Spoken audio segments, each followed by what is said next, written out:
Now, poor old Brian and Kerry McFadden appeared to be the perfect couple, didn't they? She was the queen of the jungle, he was sole success, #1 and all of that. But where did it all go wrong for one of show business' best-loved couples? Really busy recording and writing. He's wrote the whole album himself. So that's great. He's a very talented man. He is very talented. I married the right one. It's kind of a condition of me doing this solo career is that I only work, you know, 4, maximum 5 days a week, and I have every weekend home with the kids. And fantastic. So it's kind of pretty normal now. And how's Kerry? What's she up to? She's great. She's just been shooting a movie for the last 2 months. She's finally starting to do what she loves as well. Do you know, that's really good that the two of you are in a really good position now, aren't you? We're moving forward in our careers, and we're both in a place now where we've kind of dreamed about for years. Life can be short, and you get one chance at life, and you just got to, you know, you've got to take every day as it comes and live your life to be happy. So if it means things change in your life, that's, you know, what it takes.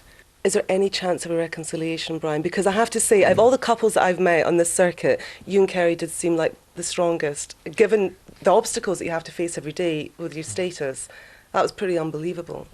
Yeah, to be honest with you, I don't know. It's something that me and Kerry would have to, you know, talk about. But at the moment, you know, we're just moving on with our life, and the most important thing at the moment is our kids. That, you know, that they're happy and they're looked after. So whatever happens in the future, who knows? But at the moment, all I'm concentrating on is that my kids are okay.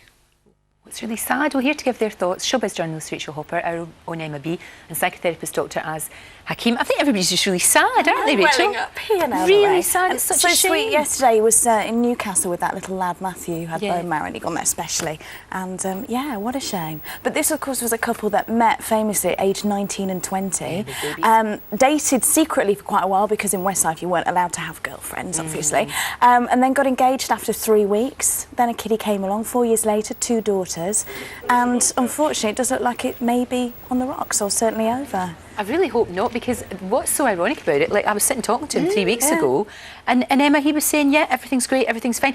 The #1 single was all about how much I love my family. It's just, well, you know, the whole showbiz whirlwind isn't what's important to me. I want to stay at home with my family, and that's why we were all told he left Westlife. Straight on the treadmill to solo success. The pressure is not dissipated between 5 people like it is in Westlife. He's got it all to do himself.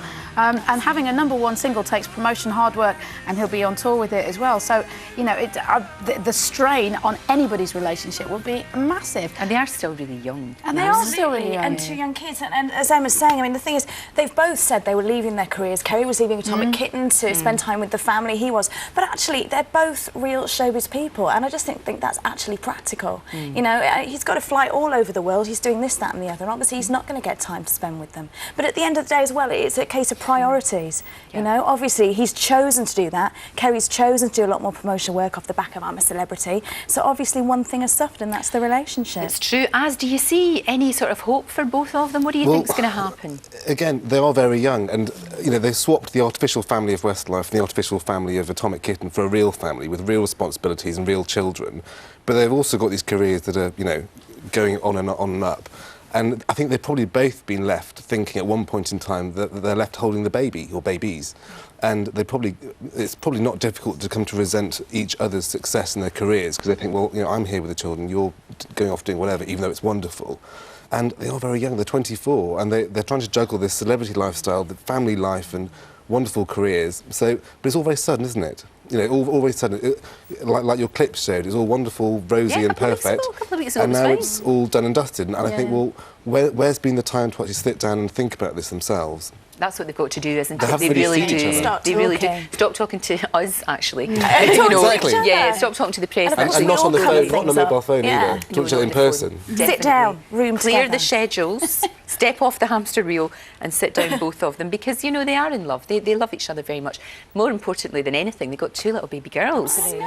And that's I really hope they work this out. I think they've got a good chance. They've got to do it for the kids. If not for themselves, they've got to give it a shot and just see what happens. But also to protect the children as well from the conflict and the dramas. To, you know, sort things out on their they're own. still small enough. I think it might sail over their heads. But children do take a lot of things in there, even if we think they're small. That's true. That's true.